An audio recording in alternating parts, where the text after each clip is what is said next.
السلام علیکم ورحمۃ اللہ وبرکاتہ۔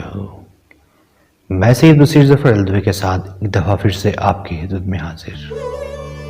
گوادر کی فتح پاکستان کے گمنام ہیرو اور محسن جس کو شاید ہی 20 کروڑ عوام میں سے کوئی جانتا ہو۔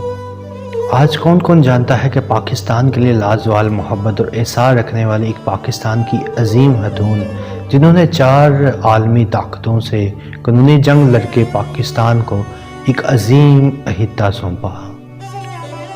یہ رقبہ 15 لاکھ ایکڑ سے زائد رقبے پر مشتمل تھا۔ جی ہاں، میں گوادر کی ہی بات کر رہا ہوں جو کہ پوری دنیا کا اس وقت مرکز بنا ہوا ہے۔ گوادر جیسے اس اہم عہدے کو پاکستان کی ایک عظیم خاتون جنہوں نے قانونی جنگ لڑ کے 4 عالمی طاقتوں سے چھینا اور پاکستان کے اندر اس کو دوبارہ سے ضم کروایا تھا۔ 2 بلوچی الفاظ گوات بامانی کھلی ہوئی خوا اور در بامانی دروازے کے مرکب ہیں جس کے عرف عام میں ہم گوادر کے نام سے بھی جانتے ہیں۔ یہ 1956 تک عالمی استعمار کے ناجائز قبضے میں تھی جس کی داستان نہایت ہی احسان فراموش اور عیاری کا ایک نادار نمونہ ہے۔ گوادر اسٹیٹ 18ویں صدی کے خان آف قلات میر نصیر بلوچ کی ملکیت تھی، لیکن اس علاقہ پر اپنا تسلط قائم رکھنا خان صاحب کے لیے دشوار سے دشوار ہوتا چلا گیا، جس کی ایک وجہ گجکی قبائل کی سازشیں تھی کیونکہ وہ بھی اس علاقے پر حکمرانی کر چکے تھے اور وہ دوبارہ سے اس علاقے پر حکمرانی کرنا چاہتے تھے۔ خان صاحب نے اس مسئلے کا حل یہ نکالا کہ اس کا تمام تر کنٹرول ایک معاہدے کے تحت گجکی قبائل کو دے دیا۔ اس معاہدے میں یہ بھی موجود تھا کہ یہ علاقہ خان صاحب کی ہی ملکیت میں رہے گا۔ اس کے ساتھ ساتھ اس معاہدے میں یہ بھی شامل تھا کہ اس کا آدھا ریونیو بھی خان صاحب کو ہی جائے گا۔ یہ معاہدہ 1783 تک ہی بس قائم رہا۔ 1783 میں جب امان کا حکمران اپنے ہی بھائی کے ہاتھوں شکست کھا کر در بدر ہو رہا تھا تو اس نے خان آف قلات سے جائے پناہ کی درخواست کی۔ اس کی درخواست کو قبول کرتے ہوئے ایک نیا معاہدہ طے پایا جس کے مطابق 2400 مربع میل پر پھیلا ہوا یہ انکلیو سلطان آف عمان کے حوالے کر دیا گیا۔ اس نئے معاہدے کے مطابق بھی یہی رہا کہ اس کے تمام تر علاقے کی جگیر خان آف قلات کے نام ہی رہے گی اور اس کے ساتھ ساتھ اس کے کنٹرول بھی گجکی قبائل کے ہی حوالے رہے گا، لیکن اس کا آدھا ریونیو جو کہ خان آف قلات کو جاتا تھا اب وہ سلطان آف عمان کو جائے گا اور آدھا ریونیو گجکی قوم میں ہی تقسیم کیا جائے گا تاکہ وہ اپنی گزر اوقات بآسانی کر سکے، لیکن سلطان آف عمان کو اس کی ضرورت نہ رہی اور اس کے تمام حقوق خان آف قلات کو واپس چلے گئے۔ تقریباً 15 سال کے بعد دوبارہ سے عمان کے اوپر فتح پانے کے بعد سلطان آف عمان دوبارہ سے اپنے پائیدار پہنچ گئے، لیکن اس دفعہ گوادر کو انہوں نے حسب معمول اپنے ہی ہاتھوں میں رکھا۔ خان صاحب اس دوران وفات پا گئے تھے یا مروت قبضہ واپس نہیں مانگا۔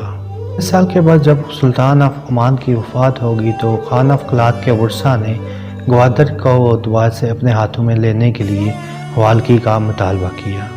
حکومت عمان نے اسے واپس لوٹانے سے انکار کر دیا مگر انہوں نے بزور قوت قبضہ کر لیا، لیکن جس کو سلطان کے سپاہیوں نے آ کر چھڑوا لیا۔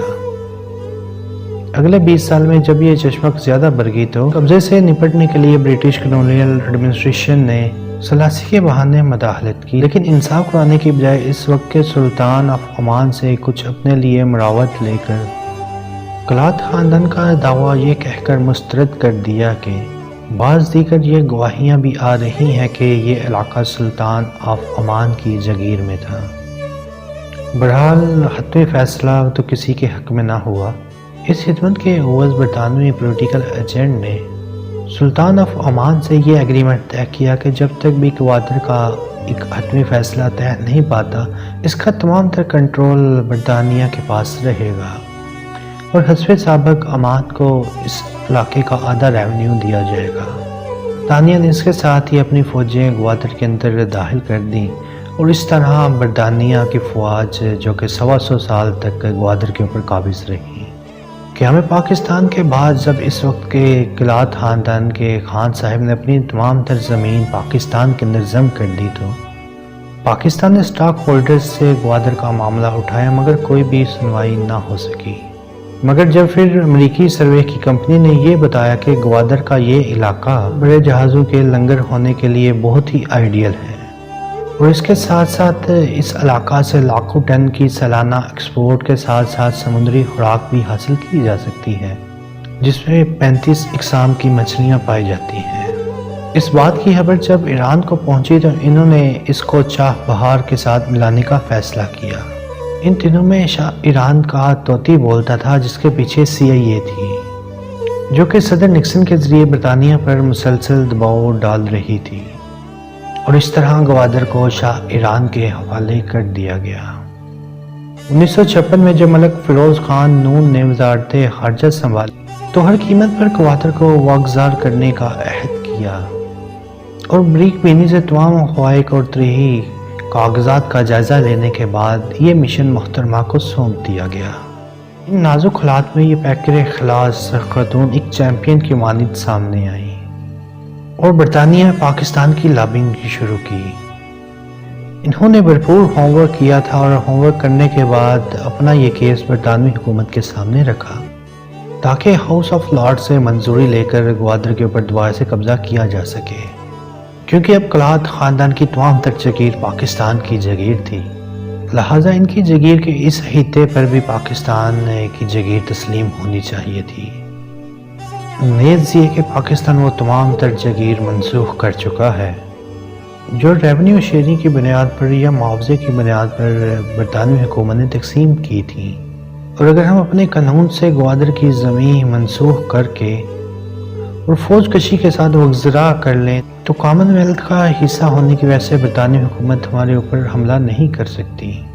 محترمہ نے یہ 2 سال کی مدت میں یہ تمام تر لڑائی نہ کہ تلوار کی بلکہ قلم، دلائل، گفت و شنود سے جیتی، جس میں برطانیہ کے وزیر اعظم میکرن جو کہ ملک صاحب کے دوست تھے، انہوں نے کلیدی رول ادا کیا۔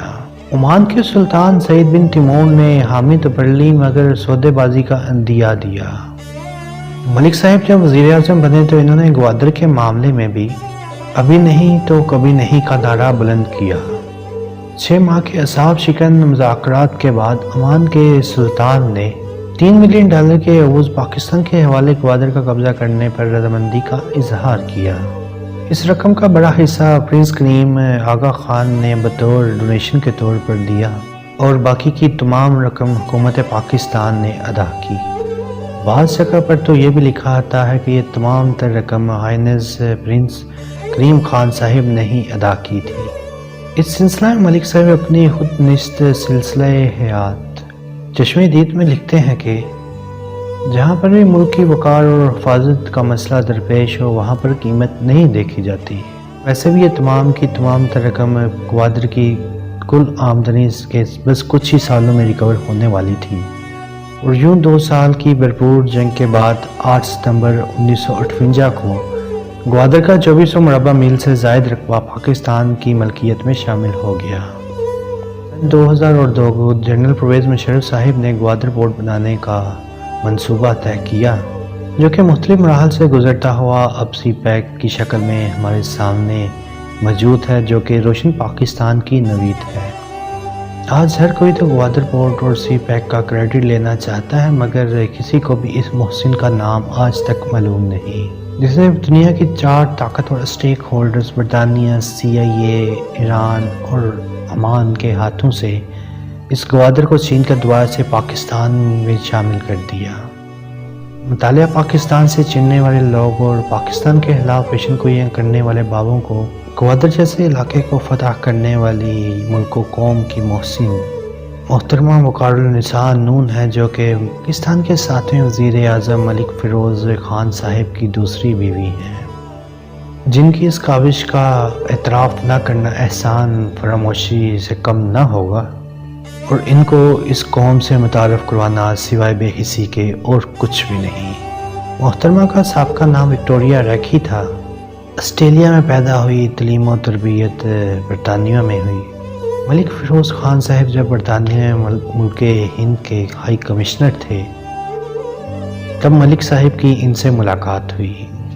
ملک صاحب کی دعوت پر ہلکے بگوش اسلام ہو کر بمبئی میں ان کے ساتھ شادی کی اور اپنا نام وکٹوریہ سے وقار النساء نون رکھ لیا، اور پیار سے انہیں وکی نون کے نام سے بھی جانا جاتا تھا۔